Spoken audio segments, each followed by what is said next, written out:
નમસ્કાર દર્શક મિત્રો, ધ લોકસત્તા શોમાં આપનું સ્વાગત છે। કોરોના મહામારીના 5 વર્ષ બાદ ચીનમાં ફરીથી રેસ્પિરેટરી ડિસીઝ સામે આવ્યો છે।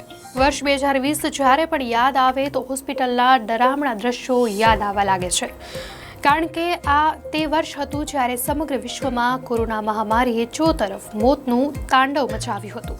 મહામારીના કારણે લોકોએ પોતાના પરિવારના ઘણા સભ્યો ગુમાવ્યા છે।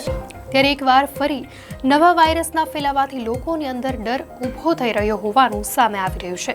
આ વાયરસ છે HMPV, હ્યુમન મેટાન્યુમોવાયરસ। ચીનમાં તબાહી મચાવનાર HMPV વાયરસે હવે ભારતમાં પણ દસ્તક આપી દીધી છે। 5 વર્ષ પહેલા ચીનના વુહાનમાંથી કોરોના નામના ખતરનાક વાયરસે સમગ્ર વિશ્વમાં તબાહી મચાવી હતી। હવે એક નવો વાયરસ ફરી ચીનમાંથી જ દુનિયાભરમાં ફેલાઈ રહ્યો હોવાના અહેવાલો છે। જો કે આ વાયરસ આજનો નહીં પણ વર્ષો જૂનો હોવાનો દાવો કરાયો છે। વર્ષ 2001માં જ આ વાયરસની પુષ્ટિ થઈ હતી, જે શ્વાસની સમસ્યાઓ, ઉધરસ, શરદી વગેરેનું કારણ બને છે। ચીનમાંથી સામે આવેલા કેટલાક વાયરલ વિડીયોને જોતા એવું લાગે છે કે આ વાયરસ પણ જીવલેણ હોઈ શકે છે। ત્યારે આ વાયરસ કોરોનાથી કેટલો અલગ છે તે જાણીએ તો ક્લીવલેન્ડ ક્લિનિકમાં પ્રકાશિત થયેલા એક અહેવાલ અનુસાર આ સામાન્ય શરદી અને ફ્લૂ છે, જે શ્વસન સંબંધી ચેપ છે। શિયાળાની ઋતુમાં આ વાયરસ વધુ સામાન્ય બની જાય છે અને ખાસ કરીને બાળકોને વધુ અસર કરે છે। જો કે આ ફેફસાને લગતો રોગ પણ છે, જેમાં લક્ષણો કોરોના સાથે મેળ ખાય છે, પરંતુ કેટલાક તફાવતો પણ છે।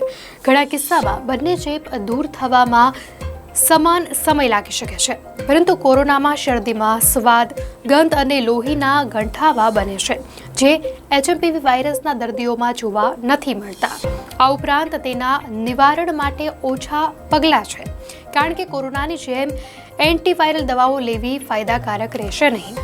કયા લોકોને વધુ જોખમ કરી શકે, આ સવાલ તમામને થતો હશે।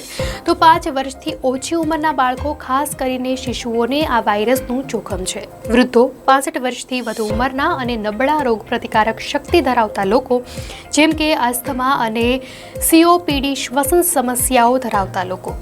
સાવધાની માટે શું કરી શકાય? તો તેનો જવાબ છે ખાંસી કે છીંક વખતે તમારા મોં અને નાકને રૂમાલ અથવા ટીશ્યુથી ઢાંકવું, હાથને વારંવાર સાબુ અને પાણીથી ધોવા અથવા આલ્કોહોલ આધારિત સેનિટાઈઝરનો ઉપયોગ કરવો। તો આ સાથે જ ભીડભાડવાળી જગ્યાઓ છે ત્યાં ન જવું અને ફ્લૂથી પ્રભાવિત લોકોને અંતર જાળવવું, પૂરતા પ્રમાણમાં પાણી પીવું અને પૌષ્ટિક આહાર ખાવો, તમામ સ્થળોએ પર્યાપ્ત વેન્ટિલેશનની ખાતરી કરવી। હવે આ વાયરસથી બચવા શું કરવું?